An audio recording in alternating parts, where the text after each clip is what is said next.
In the beginning, there was only trade. A farmer with a basket of wheat would walk to the blacksmith, hoping the man with fire and iron needed bread that day. If not, the deal died before it began. This was the flow of barter, simple, human, and terribly limited. But then, humanity discovered gold. Gold, the metal that doesn't rust, doesn't fade, doesn't die. Across deserts and oceans, in temples and tombs, it gleamed the same way. It was beauty you could hold, and power you could measure. Civilizations began to worship it, conquer for it, and kill for it. It became more than metal. It became trust. For centuries, gold was money.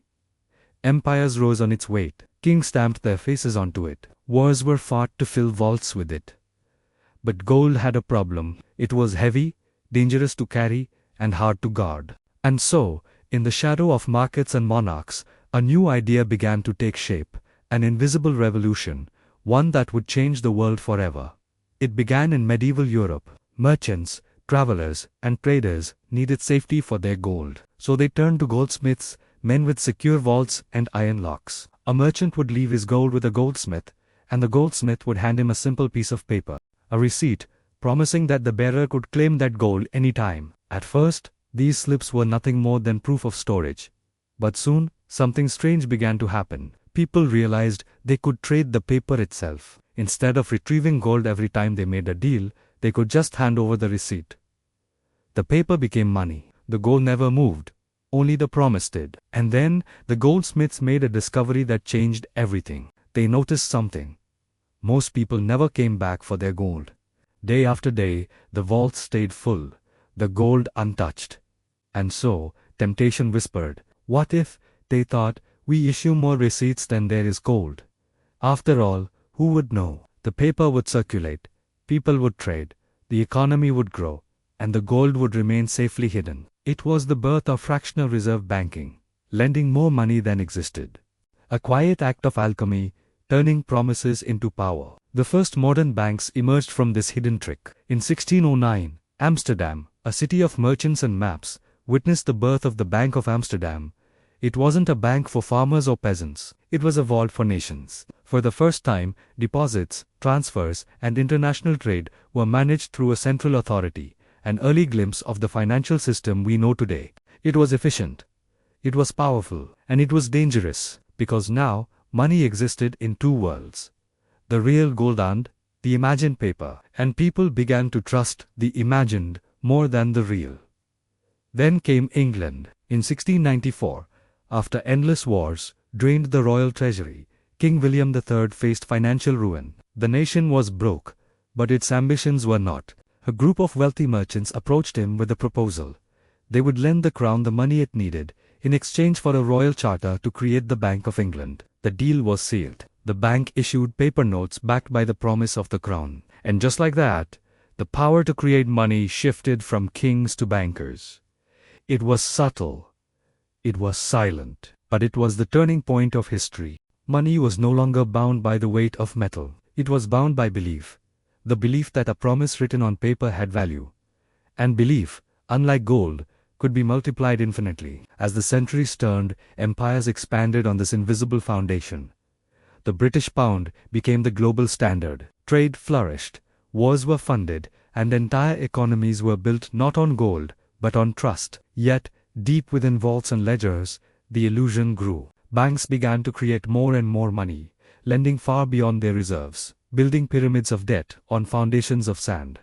Then, in 1929, it all cracked. The Great Depression ripped through the illusion. Markets crashed, banks collapsed, lives shattered. The world was forced to confront a terrifying truth. Money wasn't real. It was an agreement, fragile as paper itself. Governments intervened. Reforms were made, but the cycle continued. And then, in 1944, at a small town in New Hampshire, the world gathered to rewrite the rules. The Bretton Woods Agreement tied the global economy once again to gold, but through one currency, the US dollar. Every other currency would link to the dollar, and the dollar would be backed by gold. For a time, it worked.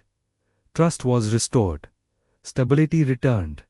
But not for long. As wars, debts, and expenses piled up, America printed more dollars than it had gold to back. The illusion stretched thin until, in 1971, President Richard Nixon made a historic announcement. The United States would no longer convert dollars into gold. The last link between paper and metal was broken. And in that moment, the age of fiat money began. Money by decree, money by government order, money backed by nothing but faith.